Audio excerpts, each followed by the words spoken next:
আসসালামু আলাইকুম শুধু দর্শক মণ্ডলী, আমার চ্যানেল ভয়েস অফ স্প্রিংয়ে আপনাদের স্বাগতম।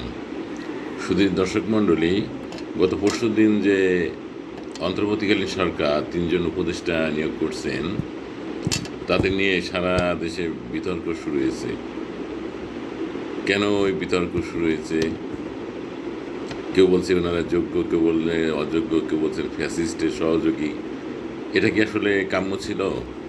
মাননীয় উপদেষ্টা একজন প্রধান উপদেষ্টা একজন অভিজ্ঞ লোক, তার উচিত ছিল যে কোনো উপদেষ্টা নিয়োগের আগে রাজনৈতিক দল, ছাত্র, সুশীল সমাজ, বিভিন্ন শ্রেণীর লোকজনের সাথে কিছুটা অন্তত মত বিনিময় করা, যে আমি ওনাকে নিয়োগ দিতে চাচ্ছি, কীরকম হয়, ভালো কি মন্দ, বা ওনার কার্যক্রম সব কিছু জানাইলে হয়তো ভালো হতো। বিতর্কের ভিতর উনি পড়তেন না।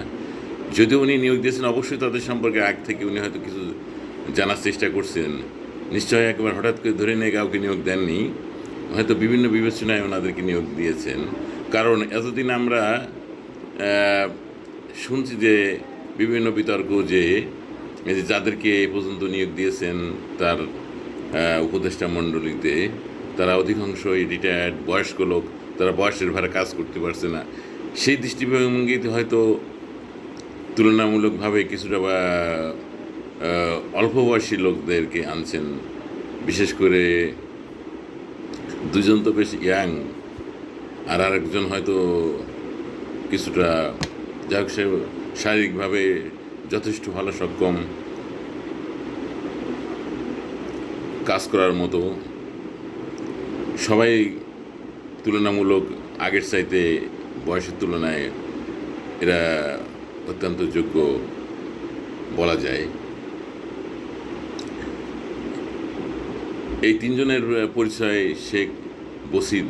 শেখ বসির বিখ্যাত, বাংলাদেশের একটা বিখ্যাত শিল্পগোষ্ঠী আগিজ শিল্পগোষ্ঠীর আগিজ পরিবারের ছেলে। একজন মানুষের হয়তো রাজনৈতিক পরিবারে তার বিরুদ্ধে অভিযোগ উঠছে যে তার ভাই দীর্ঘদিন শেখ হাসিনা মন্ত্রী আমলে মাননীয় সংসদ সদস্য ছিলেন। হয়তো থাকতে পারেন, একজনের ভাই সংসদ সদস্য থাকলে দেশে তার সহযোগিতা নেবেন বা খারাপ হইবেন এমন কথা নয়। আসলে বাংলাদেশে অনেক রাজনীতি পরিবারে দেখা যায় যে এক পরিবারে তিন ভাই তিন দলও করে। আবার তারা উজ্জ্বল দৃষ্টান্ত রাশেদ খান, মেনন রায়, বা এরকম আরও বহু আছে।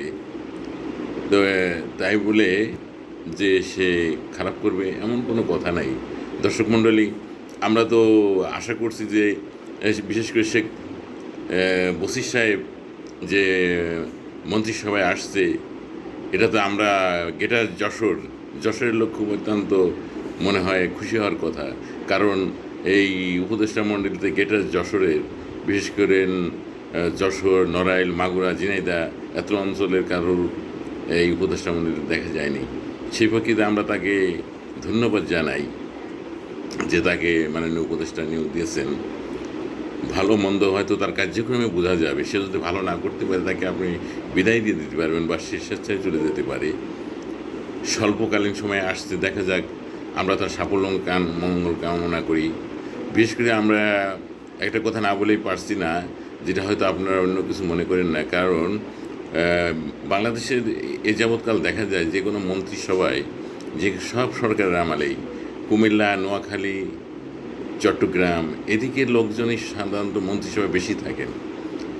বিশেষ করে উত্তরাঞ্চল এবং দক্ষিণ অঞ্চলের লোকজন একটু কমই থাকে। সেই তুলনায় যে বর্তমান স্বল্পকালীন আমাদের শেখ বশির সাহেব আসছে, তাকে আমরা ধন্যবাদ জানাই এবং তার সর্বময় মঙ্গল কামনা করি, এবং সেজন্য ভালো চালাইতে পারে সেই সহযোগিতা সবার কাছ থেকে যাতে পায়, সেই জন্য সবার কাছে দাবি রাখি যে যেন তাকে সহযোগিতা করা হয় যতদিন পর্যন্ত সে এই সরকার সে কাজ করতে পারে বা আছে যতদিন। আরেকজন মোস্তফা ফারুকী সাহেব, ওনার তো চলচ্চিত্র জগতে, নাট্য জগতে, সাংস্কৃতিক জগতে ওনার অবাধ বিচরণ এবং অনেক সুনাম আছে তার, বলা যায়। তবে ফ্যাসিস্ট সরকারের সহযোগিতা করছে বলে অনেকে বলছেন, এর ছাত্ররা বলছেন, বিশেষ করে তার বিরুদ্ধে বেশি অভিযোগ। আর ফ্যাসিস্টের সে তো বলছে না, ফ্যাসিস্ট সরকারকে সহযোগিতা করে নাই।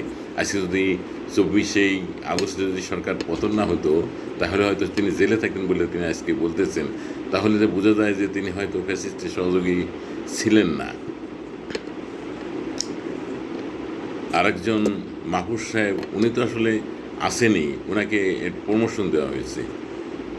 তো এই তিনজনের বিশেষ করে দুইজন মূলত দায়িত্ব পালন করবেন সরাসরি।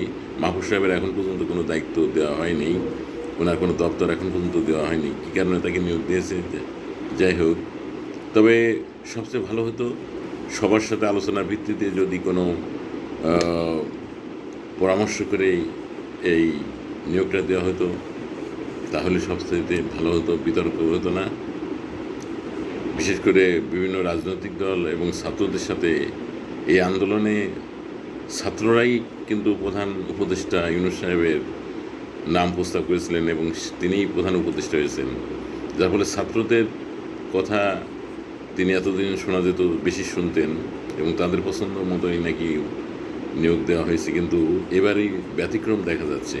কাদের পরামর্শ তিনি নিয়োগ দিয়েছেন জানি না। যাই হোক, যার পরামর্শই নিয়োগ দেওয়া হোক, এই নতুন যাদেরকে দেওয়া হয়েছে তারা যাতে দায়িত্ব পালন করতে পারে, কোনো বিতর্ক যাতে না পারে, সেই ভেবেচিন্তে তাদেরকে পথ চলা উচিত। এবং কোনো ফ্যাসিস্টের যদি সহযোগী হয়ে থাকেন বা সেরকম কোনো অভিযোগ যদি তাদের বিরুদ্ধে থাকে, তাদেরই প্রমাণ করতে হবে যে তারা ফ্যাসিস্টের সহযোগী ছিলেন না। আজকে এই পর্যন্ত।